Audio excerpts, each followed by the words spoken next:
안녕하세요. 꽃사랑 가든입니다. 오늘은 오콜드실드 제라늄에 대해 말씀드리겠습니다. 오콜드실드 제라늄은 남아프리카 원산입니다. 줄기는 높이 30-50cm이고 육질이지요. 잎은 부드러우며 자루가 길고 심장 모양 원형이며 극히 얕게 패어있는 것과 더불어 톱니가 있어요.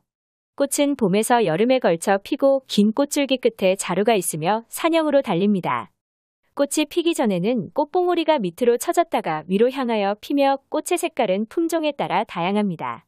꽃받침 조각과 꽃잎은 5개씩이고 수술은 10개이며 암술은 1개로서 오실에 시방이 있어요. 제라늄은 기르기 쉬운 편이어서 몇 가지 주의사항만 잘 지킨다면 1년 내내 꽃을 볼 수 있습니다. 기본적으로 햇빛을 매우 좋아해요. 품종에 따라 어느 정도 차이는 있으나 광량이 부족하면 웃자라고 병충해에 시달리며 꽃이 잘 피지 않아요. 특히 웃자란 제라늄의 수영은 참 볼품 없기 때문에 광량이 부족하다 생각되면 적당히 순지르기를 하고 일조량이 충분한 곳에서 기르도록 하지요. 한꺼번에 많은 꽃을 보기 위해 가지 숫자를 늘리기 위해서라던가 관리하기에 벅찰 만큼 너무 커져버렸을 때에는 가지치기를 적당히 해줍니다.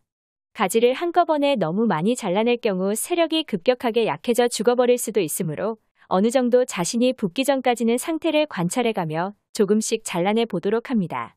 봄, 가을에는 크게 걱정하지 않아도 되지만 관리를 제대로 하지 않으면 여름마다 늘 각종 병에 시달리게 됩니다. 잿빛 곰팡이병과 무름병으로 인해 한꺼번에 많은 숫자의 제라늄을 잃게 될 수도 있어요. 특히 무름병은 물러버린 제라늄과 심겨져 있던 화분의 흙을 완전히 폐기하고 화분도 재사용할 경우에는 깨끗이 소독하여야 해요. 일단 병에 걸리면 마땅한 치료제가 없어서 미리 예방하는 것 말고는 방법이 없어요. 균류로 인해 발생하는 병이기 때문에 그대로 흙이나 화분을 재사용하게 되면 남아있던 균이나 포자로 인해 병이 재발하게 되고 다른 제라늄에게도 병이 번져갑니다. 원산지의 기후에 적응한 다육질의 줄기와 잎을 가진 제라늄은 건조한 환경에도 매우 강합니다. 수분이 충분한 환경을 더 선호하지요. 다만 과습에 매우 약하기 때문에 배수가 잘 되어야 하며 위 항목에서 언급한 병들이 여름철에 주로 발병하는 이유도 덥기도 덥지만 그보다는 너무 습한 환경 때문입니다. 물을 줄 때는 흙이 어느 정도 말랐을 때 충분히, 화분의 경우 2에서 30분 정도 저면 관수하기도 합니다. 다른 대부분의 원예 식물들에서도 마찬가지로 흙이 아직 촉촉할 때 다시 물을 주는 건 절대금물로 가장 좋은 방법은 손가락을 화분에 흙에 찔러 넣었을 때 손가락 1-2마디까지 습기가 느껴지지 않을 만큼 말랐을 때 주는 것입니다. 물을 주는 시간은 이른 오전이 적당하지요. 한낮에는 광합성이 잘 일어나지 않아 물을 많이 필요로 하지 않고 저녁의 경우 물을 주게 되면 다음날 아침까지 화분이 습하게 되므로 좋지 않아요. 흙은 특별히 비옥하거나 거름기가 많을 필요는 없어요. 인터넷이나 꽃집에서 팔고 있는 분갈이 흙이나 상토를 그냥 사용해도 큰 문제는 없어요. 다만 배수가 잘 되도록 펄라이트나 마사토를 좀 더 섞어주는 편이 훨씬 좋죠.